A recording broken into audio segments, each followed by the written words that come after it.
Projections for the US midterm elections show Republicans are set to take the House of Representatives, while it's neck and neck in the race for the Senate. Pakistan calls for a climate change roadmap at Egypt's COP27 summit, while Colombia, Venezuela and Suriname back the protection of the Amazon rainforest. President Zelensky has admitted the situation on the front line is difficult as Russian attacks remain high.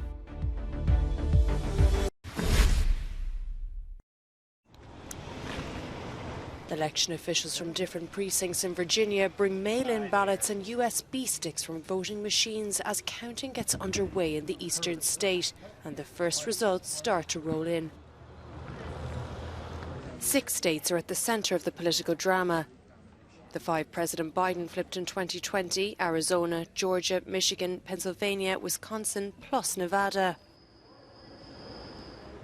Americans turned out in their droves for the midterm elections, which will decide who controls Congress for the rest of President Biden's presidency. A picture begins to emerge as news agencies start calling results in the East, with Republicans looking set to take control of the House of Representatives. But the battle for the Senate is on knife edge and may take days to become clear. Former President Donald Trump, who had campaigned for Republican candidates across the country, has turned the election into a poll of his popularity and a measure of his control of the party. He's expected to announce next week he will have a second run for the presidency in 2024. In the White House, President Biden phoned congratulations to Democrats who had projected wins, as he waits to see if a strong Republican resurgence proves to be the midterm story or not.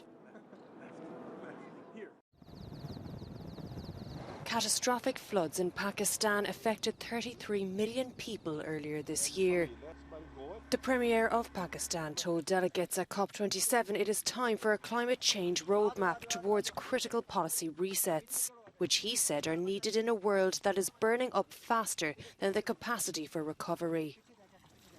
All who have the power and financial muscle to change the course of history loud and clear. And that is what this conference is meant for. Ladies and gentlemen, it is now or never.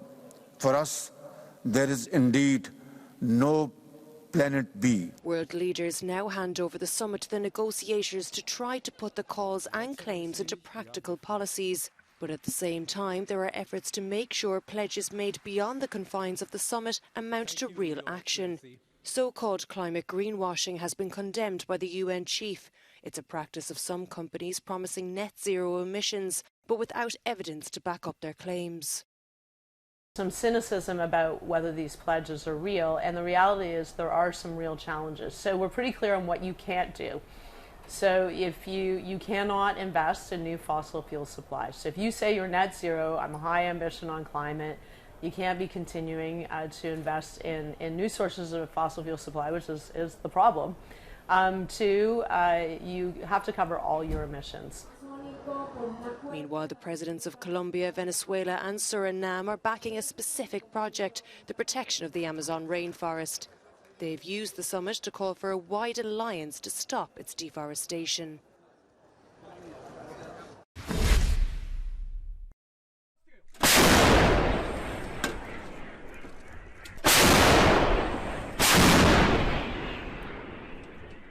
President Zelensky has admitted the situation on the front line is difficult.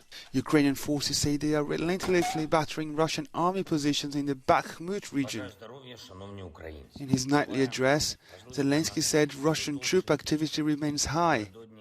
The Ukrainian leader also claimed Russia is experiencing large-scale losses.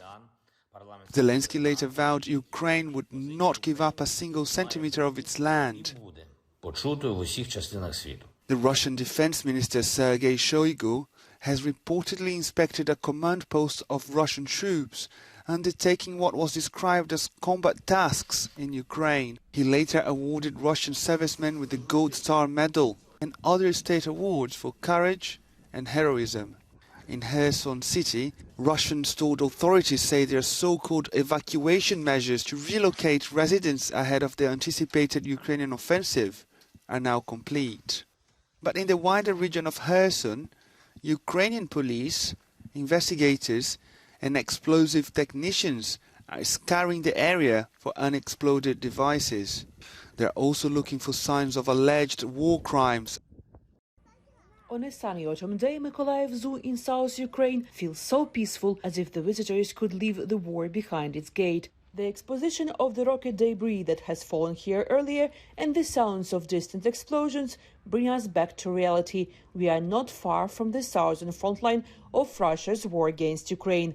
The zoo remains one of the very few places open today for education and leisure for the residents of Mykolaiv.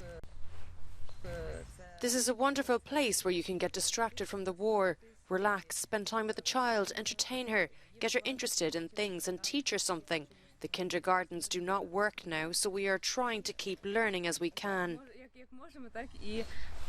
To keep animals healthy under these circumstances, this zoo, one of the oldest in Ukraine, has had to overcome many hardships. It had to find a new source of drinking water for animals, provide them with food and medication despite serious logistical problems, and ensure the safety of the employees and visitors. We do not have fresh drinkable water in the city. The salty water from an estuary runs in the tap. We bring fresh water here for the animals to drink. Such containers and also bigger ones stand in each department.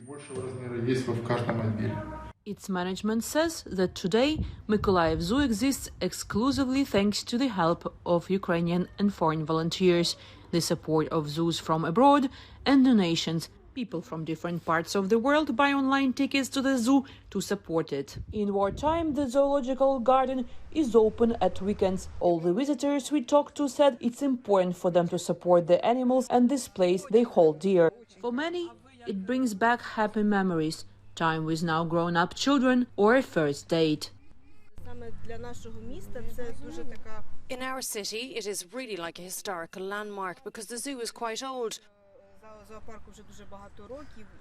For us, it's very important that it continues to exist, to develop, that the plants, because it's also a botanical garden, and the animals all thrive, so that it would be like before and even better. The zoo has also offered shelter to the pets that Ukrainians had to leave behind during evacuation. The most worrisome time for the zoo personnel is at night. That's when Mykolaiv is most often targeted by Russian rockets and drones. Every day saying goodbye, we hope that the next day we are going to see each other. That's our life today.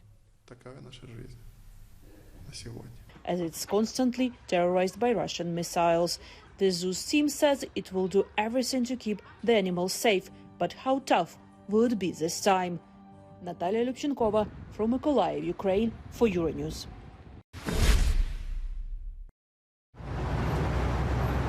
Already steeped in controversy before kick-off, Qatar's World Cup is under renewed scrutiny over homophobic comments from a top official. They came from its ambassador for the event, Khalid Salman, a former national team player.